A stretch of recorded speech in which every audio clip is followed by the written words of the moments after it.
जी, तो कैसे हैं आप लोग? स्वागत है आपका एक और नई वीडियो में। तो भाई काफ़ी टाइम बाद वीडियो लेके आ रहा हूँ क्योंकि यार पेपर होते ही मेरा दिमाग खराब हो रहा था। मैं भाई घर से निकल गया घूमने घामने। तो भाई आज बात करने वाला हूँ मैं May 24 के पेपर्स के रिव्यू के बारे में। भाई कैसे गए, क्या हुआ, क्या सीन हुआ। भाई पहले बात तो ये मत सोचना कि जैसे मेरा तो यूनिट 2D था, आपको पता ही होगा क्योंकि पिछली वीडियोस देखेंगे, ग्रुप 1 हो गया था। तो भाई ऑडिट का पेपर देख कर कुछ बच्चे बोल रहे थे भाई साहब बहुत ईजी है, बहुत ईजी है। भाई पहली बात ये समझो, ये सीए के पेपर है और इन्हें इजी कहना छोड़ दो। अगर तुम्हें आसान लग रहे हैं वो अलग बात है, ये मत कहो कि पेपर इजी है। भाई तुम्हें आता है ये समझो, ठीक है। उसके बाद भाई अब देख पेपर जो आया था हमारा ऑडिट का। सबसे पहले ऑडिट की बात करते हैं। हमारा ऑडिट पेपर में जो एमसीक्यू वाला पार्ट था, हमने जब मॉक देखे थे सीरीज 1 सीरीज 2 जो आई थी हमारी मॉक की, यार उन्हें देखकर ऐसा लग रहा था कि यार ये कैसे एमसीक्यू है। मैंने तुम्हें वीडियो में बताया था कि एमसीक्यू आएंगे, ये लगाया ऑप्शन टिक, ले ऑप्शन लगाया ले टिक। भाई ऑडिट वाले में कुछ ऐसा ही हुआ है। मैंने बच्चों से पूछा, अपने सेंटर वालों से भी और अदर्स से भी पूछा मैंने टेलीग्राम वगैरह पर, तो सबका रिव्यू यही था कि एमसीक्यू बढ़िया है। और बढ़िया का मतलब कि जैसे पूरा केस स्टडी है। कुछ बच्चों को तो केस स्टडी पढ़ने की जरूरत भी नहीं लग रही थी, मतलब सारे क्वेश्चनों के लिए नहीं, कुछ के लिए पढ़ा उन्होंने, सबके लिए नहीं पढ़ा। ठीक है, तो कुछ एमसीक्यू जो उसके थे वो डायरेक्ट हो गए। अब बात आती है जो उसका डिस्क्रिप्टिव पेपर था। डिस्क्रिप्टिव पेपर में भाई जैसा कि टीचर्स ने आपको बताया होगा कि ये नए टॉपिक्स हैं, इनके क्वेश्चन आएंगे। तो भाई ऐसा बिल्कुल हुआ है ऑडिट के पेपर में। तो कुछ टॉपिक्स इसमें नए थे तो उनके कंपलसरी क्वेश्चन आए हैं। ठीक है भाई। अब जो डिस्क्रिप्टिव वाले की बात करी जाए, ना तो इसका पेपर ज़्यादा लेंदी था, मतलब पेपर हो जाना चाहिए, और जो एमसीक्यू थे वो भी ठीक ठाक थे। तो जैसे कि अगर पिछले पेपर से मैच किया जाए तो इस बार का पेपर ऑडिट का जो कि सबसे हार्ड बताया जाता है, उसका मतलब थोड़ा कम लेवल था। मतलब इतना नहीं था कि कोई ना, एवरेज जैसा पेपर माना जाएगा। भाई ऐसा मत कहो कि इजी है, वो एवरेज पेपर था। ये बात मानो कि तुम्हें आता था। ठीक है भाई। तो ऑडिट का तो ये सीन था। उसके बाद बात करते हैं हम एफएम के पेपर की। भाई एफएम का पेपर ऐसा आया है, क्या ही बताऊंगा तुम्हें। मतलब टीचर्स भी कह रहे हैं इस बात को, तुमने जो भी तुम्हारी फैकल्टी वगैरह होंगी उनसे सुना होगा कि एफएम का पेपर ऐसा कभी आया ही नहीं है आज तक। भाई मैंने एमसीक्यू वाले में कहा था, वही भी रिपीट करूंगा बात कि ऑप्शन टिक, ऑप्शन टिक। मैंने उस टाइम में बोला था कि ऐसा नहीं होने वाला। भाई ऐसा बिल्कुल हुआ ही नहीं, क्योंकि जो इसका भाई केस स्टडी आया था, जो 10 नंबर के 5 एमसीक्यू थे, भाई इतना खतरनाक लेवल के आए थे वो हिल ही नहीं रहे। मतलब मेरे से तो नहीं हिले भाई, तुमसे हो गए हो तो पता नहीं। ठीक है भाई। मैंने अपने सेंटर में बच्चों से पूछा, हाँ भाई ये हुआ, तुम्हारा हुआ, तुम्हारा हुआ। भाई सबको तोते उड़े हुए। मेरे को लग रहा था मेरा ही नहीं हुआ, मैं ही करके नहीं आया, मेरी तैयारी सही नहीं थी। पर मैंने जब सेंटर पे पूछा ना, भाई बच्चों को तोते उड़े हुए। फिर जब मैं घर जा रहा था मैंने टेलीग्राम खोला, उस पर ग्रुप वगैरह देखे। भाई वहाँ पे भी बच्चे हिले पड़े कि ये क्या हुआ है। भाई उसके बाद मतलब जो बाकी अदर पेपर है एफएम वाला पार्ट, वही रेशो का क्वेश्चन उठाया। वो रेशो का क्वेश्चन मेरा 3.5 पेज में होगा भाई, आधे घंटे में 5 नंबर का क्वेश्चन मात्र। मतलब समझ रहे हो क्या हो क्या रहा है। उसके बाद तुम्हारा कैपिटल बजटिंग का भी रिप्लेसमेंट वाला आ गया, समझ रहे हो। और भाई कैपिटल बजटिंग अभी तक हमारे अटेम्प्ट में 10 नंबर तक का आता था। ठीक है।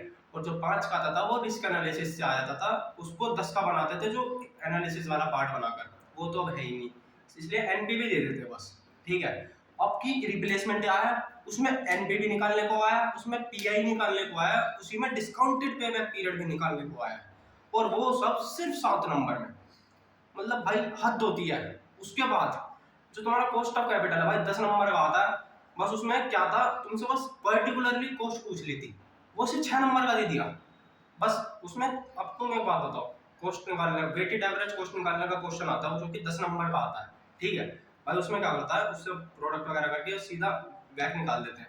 मतलब इतना पार्ट सिर्फ 6 नंबर का, क्या क्या है ना भाई। उसके बाद एक क्वेश्चन है तुम्हारी इंक्रीज इन अर्निंग निकालने का। इंक्रीज इन अर्निंग निकालना होता है तुम्हें लिवरेज से अनलिवरेज में जाते हो या अनलिवरेज से लिवरेज में जाते हो, वो भाई सिर्फ 4 नंबर का। मतलब क्या क्या हो क्या रहा है यार ये। और एफएम का पेपर भाई मैंने ऐसा पहली बार देखा था। और जो तुम्हारा एक वर्किंग कैपिटल से एक 5 नंबर का क्वेश्चन आया था, उसमें पता नहीं रिडंडेंसी करके कुछ दे रखा था भाई पूरी बुक में और पिछले टर्म्स में ऐसा कोई सेंटेंस है ही नहीं एक भी क्वेश्चन में, और अब की बार आ गया। ठीक है भाई, तो एफएम वाला पार्ट था वो लेंथी भी था, वो हार्ड भी था अगर देखा जाए तो। और मैंने बच्चों से भी पूछा, उनसे भी, वो भी यही कह रहे थे सेम। अब बारी आती है एसएम के पेपर की। भाई एसएम का पेपर बच्चे यूं समझते हैं कि यार इसमें हम जनरल वर्डिंग्स लिखेंगे तो हमें नंबर मिल जाएंगे। भाई ये सबसे बड़ा मिथ है कि ऐसा नहीं होता। ये मैं देख चुका हूँ, मैंने नवंबर 23 में पेपर दिया था। मैंने एसएम में भाई टीचर बोल, मेरे सही बता रहा हूँ, विजय सावटा सर से पढ़ा था, वो बोलते थे कि हेडिंग आनी चाहिए तुम्हें और तुम अंदर का लिख सकते हो। भाई मेरे को हेडिंग आती थी, मैंने अंदर का लिखा, नहीं मिले नंबर। मतलब यूं लग रहे हैं, यूं ऐसे, मतलब क्या ही कहूँ, जनरल लैंग्वेज बोलते हैं ना, नहीं लिख सकते भाई। और फिर भाई क्या हो रहा है, मतलब पॉइंट लिख दिए तो 2 नंबर मिल गए, पॉइंट पॉइंट भी सारे लिख दिए, अंदर का बेकार है 2 नंबर। और भाई एसएम में यूं बोला जा रहा था कि 5th वाला चैप्टर है वो सबसे बड़ा है, इसमें से ज़्यादा आएगा। ज़्यादा तो नहीं था पर इसमें क्योंकि सबका इक्वल वेटेज था तो पेपर में भी ऐसे था। और जो इसके जो एमसीक्यू थे, इसको एक तो भाई एसएम ना जो सबसे लॉजिकल सब्जेक्ट लगता है मेरे को कि हाँ भाई हाँ ये भी हो रहा है, ये भी हो रहा है, अच्छी बात बता रहा है। पर जो इसके एमसीक्यू है ना वो भी लॉजिकल है भाई, इतना तगड़ा, मतलब आंसर ऐसे लगते हैं कि यार ये भी है, ये भी है, ये भी है, ये भी है, कौन सा लगाऊं। भाई एसएम के जो एमसीक्यू थे वो यार करने में मजा आ रहा था, बाकी नंबर देखते हैं कैसे आते हैं। और भाई अब की बार जो एफएम वाला पार्ट है वो हैवी आया है, मतलब उसका लेंथी भी था, हार्ड भी था। भाई उसका ये रीजन है क्योंकि देखो आईसीआई ना वो रिजल्ट मेंटेन करके चलता है। अब एक बात बताओ, जैसा कि ऑलवेज पेपर होते हैं अब भी हुए हैं, बस एक फर्क था कि अब जो जो बोथ ग्रुप देते हैं, सिर्फ सिंगल ग्रुप जिनका होता है वो बोथ ग्रुप देते हैं, उनको 4 पेपर देने होते हैं। अब की बार सिर्फ 2 ही देने हैं उन्हें, है ना। तो अगर सारे बच्चे पास हो गए, ठीक है, तो यानी फिर तो इसका रिजल्ट का जो पासिंग परसेंटेज है तो 50% तक चला जाएगा।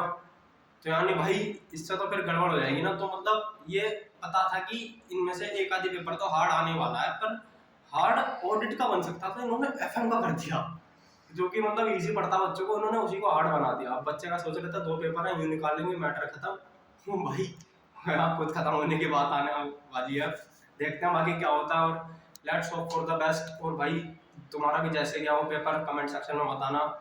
और भाई अभी क्या करें तो मैं बताऊंगा, अभी जिनके पेपर हो चुके हैं, एक चीज होती है भाई आईटीओसी, ये कुछ बच्चों को पता ही नहीं होता, मतलब हमें तो पता ही नहीं था भाई, कुछ दोस्त वगैरह तो उन्होंने बताया था कि आईटीओसी भी नाम की कोई चीज होती है, वो कर लेना। तो मैं इसके ऊपर ना फुल वीडियो बना के दूंगा कि इसमें क्या होता है, किस लिए होता है और ये कहाँ काम आएगी। ठीक है भाई, तो भाई thank you for the watching, और भाई बने रहना चैनल पे, सब्सक्राइब कर